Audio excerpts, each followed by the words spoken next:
Hi guys, welcome to our channel. இன்றைக்கி நாம் குளிகை பற்றி தான் பார்க்க போகிறோம். ஒரு விஷயம் செய்யறதுக்கு முன்னாடி நல்ல நேரம், ராகு காலம், யமகண்டம் பார்க்குறவங்க நீங்களா அப்படின்னா கண்டிப்பாக குளிகை நேரம் கேள்விப்பட்டிருப்பீங்க. குளிகைனா என்ன, குளிகை நேரத்தில் எதை செய்யலாம், எதை செய்யக்கூடாது, அது எப்போ வரும் பார்க்கலாங்களா? ஃபஸ்ட் குளிகைனா என்ன? சனி பகவானை மாந்தன் அப்படின்னு சொல்லுவாங்க. அவரோட புதல்வல் தான் குளிகன். சனி கிரகத்தில் இருந்து வெளிவந்தவர். இவருக்கு மாந்தி அப்படிங்கிற பெயரும் இருக்குது. இவர் பிறந்த நேரத்தை தான் குளிகை அப்படின்னு சொல்கிறாங்க. அடுத்தது குளிகை நேரத்தில் எதை செய்யலாம் அப்படிங்கிறத பார்க்கலாம். ஒரு நல்ல விஷயம் செய்ய போகிறீங்களா, குளிகை நேரத்தில் தாராளமாக செய்யலாம், தயங்கவோ வேணாம். இந்த நேரத்தில் சொத்து கூட வாங்கலாம். சுப நிகழ்ச்சி, கடனை திருப்பி கொடுக்கறது, பிறந்த நாள் கொண்டாடுறது, இப்படி எல்லாமே செய்யலாம். ஏன் அப்படின்னா இந்த நேரத்தில் செய்கிற எல்லாம் வளர்ந்துக்கிட்டே போகும் அப்படின்னு சொல்லுவாங்க. ஃபார் எக்ஸாம்பிள், சொத்து வாங்கினா இதே போல் சொத்து வாங்க வாய்ப்பு இருக்கும்.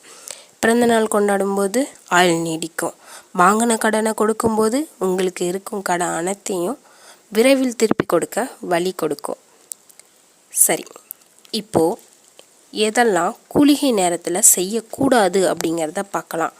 கடன் வாங்கவே கூடாது, முன்னோர்களை வழிபடக்கூடாது, வீட்டை காலி செஞ்சு வேறொரு வீட்டுக்கு போகக்கூடாது, நகை அடகு வைக்கக்கூடாது, இறந்தவர் உடலை கொண்டு செல்லக்கூடாது. இது எல்லாம் தவறிக்கூட குளிகை நேரத்தில் செஞ்சிடாதீங்க. சரி, இப்போது குளிகை நேரம் எப்போ வரும் அப்படிங்கிறத பார்த்துடலாங்களா? ஒரு நாளைக்கு 1:30 மணி நேரம், அதாவது 1.5 மணி நேரம் குளிகை நேரம் வரும். தினசரி வரும். அது எப்போ அப்படிங்கிறத பார்த்துடலாங்களா?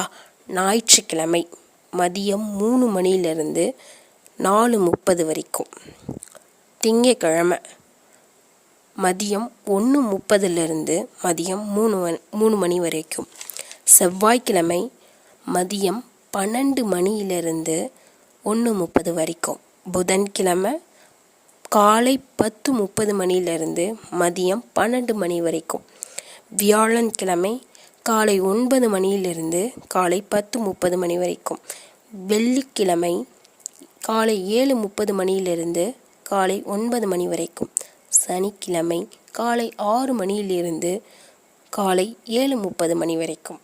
குளிகன் எப்படி, எதற்காக உருவானா பார்க்கலாங்களா? ஒரு சின்ன கதை.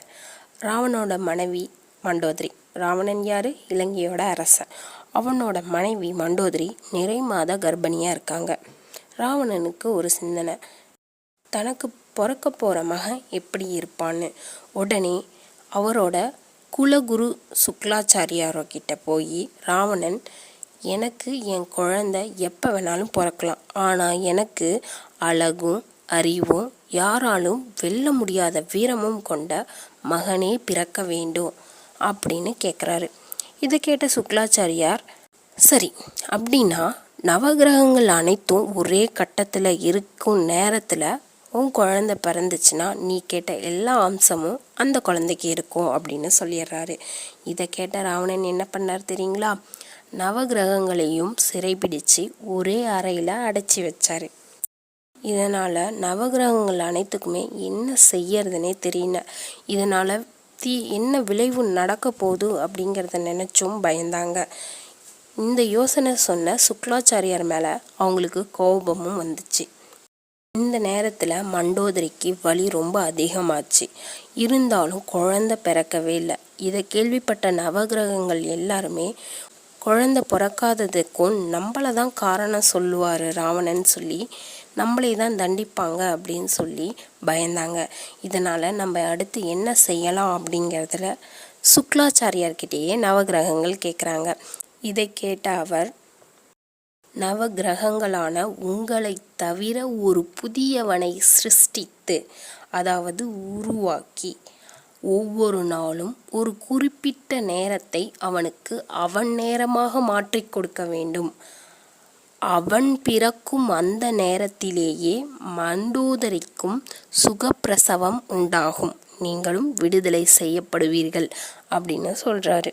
உடனே சனீஸ்வர பகவான் சிறையில் இருந்தபோதே அவரோட சக்தியால் சேஷ்டாதேவிக்கு ஒரு மகன் பிறக்க வழி செய்கிறாரு.